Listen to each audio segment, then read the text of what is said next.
জন্মাষ্টমী। আজকে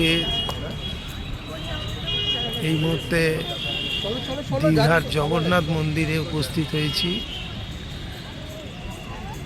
স্বাভাবিকভাবেই আজকে দর্শকদের সংখ্যা প্রচুর মানুষ এসছেন আজকে দীঘার জগন্নাথ মন্দির দর্শন করতে। ভক্ত পুণ্যার্থীদের ভিড়, আজ জন্মাষ্টমী, সেই কারণে হয়তো একটু বেশি ভিড়। সকালবেলায় এই ধরনের ভিড়, সন্ধ্যেবেলা স্বাভাবিকভাবে এই ভিড় আরও বেশি হবে। তো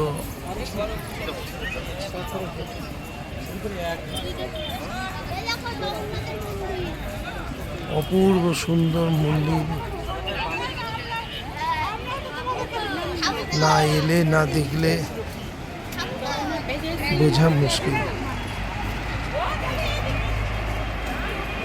আমরা এখন এই তো এইখানটা চলে যাও, গিয়ে দাঁড়াও।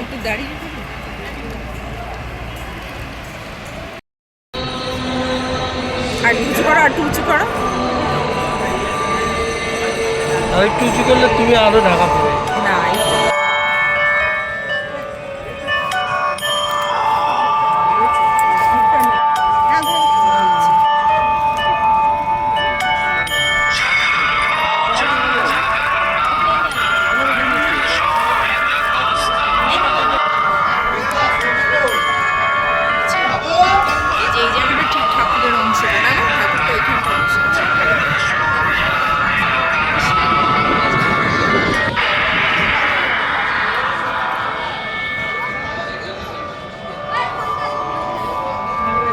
দেখতে সন্ধ্যেবেলাটা কিরম পরিবেশ, পরিবেশটা খুব সুন্দর।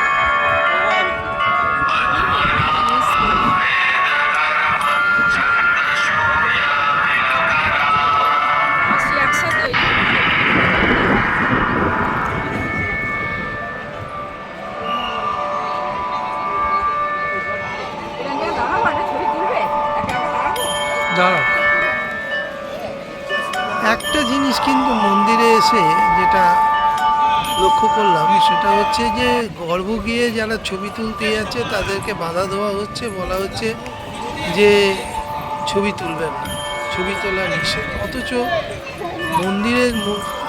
মন্দিরে প্রবেশ করার সময় কোথাও কোনো এরকম নির্দেশনা নেই।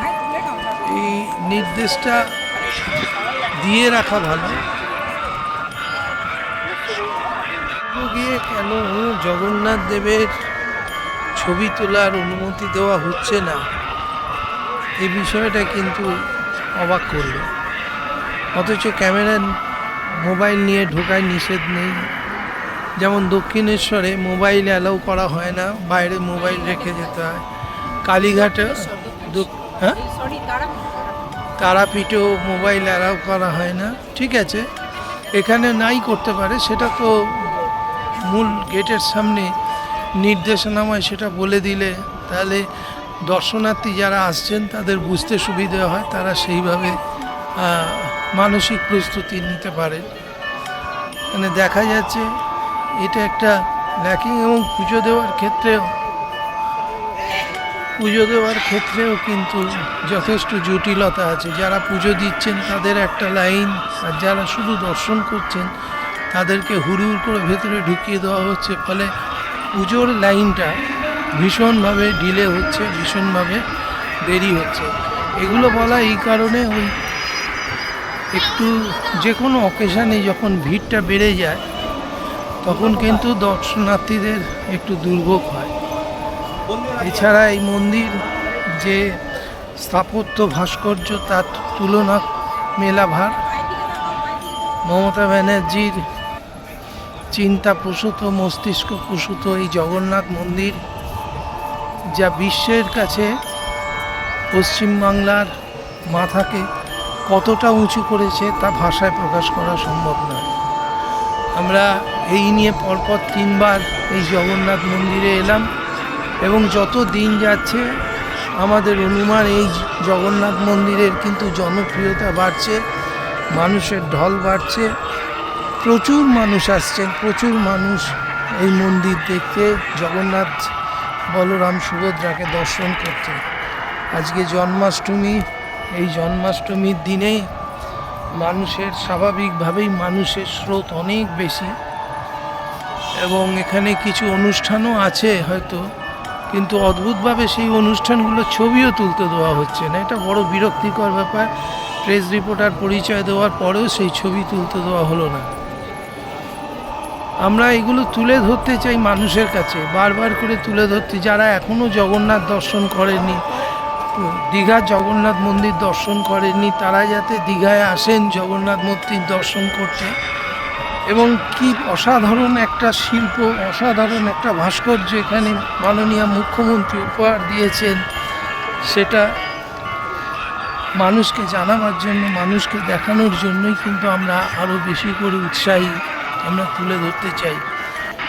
আমি জানি না অযোধ্যার রাম মন্দির কতটা সুন্দর, দেখা হয়নি, ভবিষ্যতে নিশ্চয়ই চেষ্টা করব রাম মন্দির দর্শন করার, কিন্তু এই দীঘার জগন্নাথ মন্দির তার তুলনা হবে না। যে মন্দির মাননীয় মুখ্যমন্ত্রী তৈরি করে দিয়েছেন সেটা হিন্দুদের কাছে এক বিশাল পাওনা। তিনি মনের মণিকোঠায় সারা জীবন হিন্দুদের ধর্মপ্রাণ হিন্দু মানুষদের মনের মণিকোঠায় তিনি থাকবেন।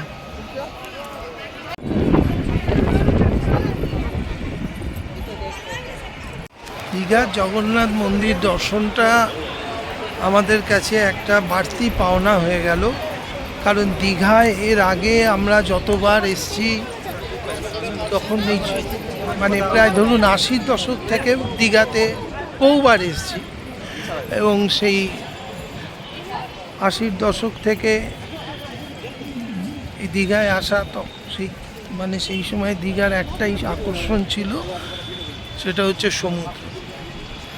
কিন্তু সেই দীঘাকে আজকে যে জায়গায় মাননীয় মুখ্যমন্ত্রী নিয়ে এসেছেন তার তুলনা করা যায় না। আজকে এই মন্দির ঘিরে মানুষের যে উৎসাহ উদ্দীপনা, যে ভক্তপ্রাণ মানুষ, হিন্দু ভক্তপ্রাণ মানুষ, তাদের যে উদ্বেলিত উচ্ছ্বাস, তা আজকে এই মন্দির প্রাঙ্গণে না এলে বোঝা যায় না।